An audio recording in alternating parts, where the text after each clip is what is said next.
You're listening to the Pursuing Alpha podcast, hosted by Charles Brandon Snyder. Of both. So that's where we're kind of in an interesting part in our business. Is my dad's getting older, 71 years old, still probably outworks all of us, but he's realizing that I can't quite do it like I used to could, and so we're trying to move to where something that's a little bit more manageable. Where we're not going to go after big apartment complexes and stuff like that anymore. So we've scaled down, and of course COVID helped do some of that anyway, naturally, but we've scaled back to where we're not taking on big projects anymore. And so you're being a niche where you only take the projects on that you think you can excel and at and you're comfortable doing and you enjoy it. Yeah, and so we've done here lately, it's been like a lot of Starbucks, Chipotle's, and some smaller commercial jobs that you can go in, you spend maybe a few weeks at it, you get them done pretty fast, and they're still good money-making jobs.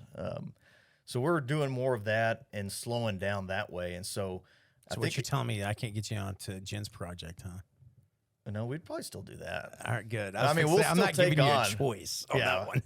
We'll still take on some stuff, but it's, even those are different than apartments. I'm sure. The last one we did was like, that was it. We're done with that. But so we're slowing down that way, and where I want to make it is where we're manageable, where maybe I've got some time then to spend doing more teaching and doing that kind of thing. And so I think I'll always be in the business, and especially as long as my dad's there, I'm going to be there.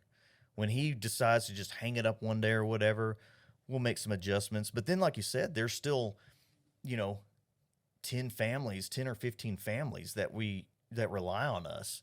And my dad has always made it a point to help take care of those guys especially the guys who've stuck with us for so long. And so now I'm learning some of that too. And we don't want to just tell all of them, well, we're done. I know, isn't that funny? There's a good point to this, Kelly. Is this, and we lost Dad this year in March, and so I'm sorry. And just superhero, right? My idol, kind of like what your dad is. We butted heads at different times in life, but dude's amazing. And I didn't know how that, because my mom and my dad have ran that sign print company for almost 28 years. And then Dad spent 25 years prior to that being a police chief, a police officer. So he had two careers, two paths, and my mom was an accountant at Edinburgh Grain and did accountant stuff, and then came on with my dad when he got out of the police and I was like, hey, what's this going to look like for you? And instability and a loss is the worst thing you can do. And so my parents had a fire in October of the previous year, didn't even get into their new house. My dad was in their temporary housing. I never knew how hard it would be when you have a house fire. And it was a fluke deal. I've never seen anything that's crazy. And so going to that and then going into, hey, he was in that temporary home and then he was in the hospital. So my mom had so much change. She lost every possession she's ever had. And then she turned around and lost her husband for 48 years. Thank God doing what I do is look at it like, how do we make sure that not only is she taken care of, but she said, and Dad said the same thing. They have some guys that's been with them for 20, 25 years.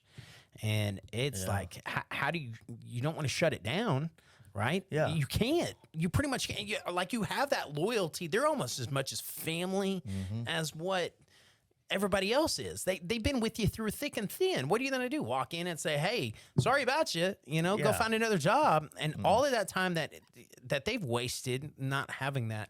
So, I sat down with Mom multiple times. She's like, I just don't want to stop. And I'm going, okay, let's get a plan. Yeah. Let's figure it out. And let's go into it. And we went back and forth, some of it good, some of it bad, and she is tenacity of that woman.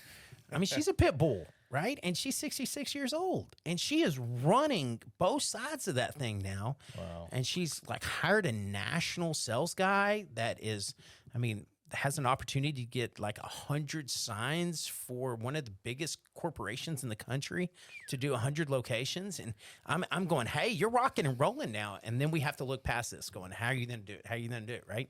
Because it's just like anything else. You can only do what you can do, and you got to make sure you don't overload the boat. And then then you're not operating in that, where life's fun, right? Yep. Where you increase profitability, but the quality of life and increasing profitability, you can't say one without the other. And if you have just a great quality of life and you're not increasing your profitability, you'll go broke real quick. Yeah. You know what I'm saying? If you take a little too much time off. Yep. And then on the other side of that, if you increase profitability and you don't physically take care of yourself, mentally take care of yourself, right? Spiritually take care of yourself, then what do you have? You have the guy that's rich, but he has nobody around him. Yep.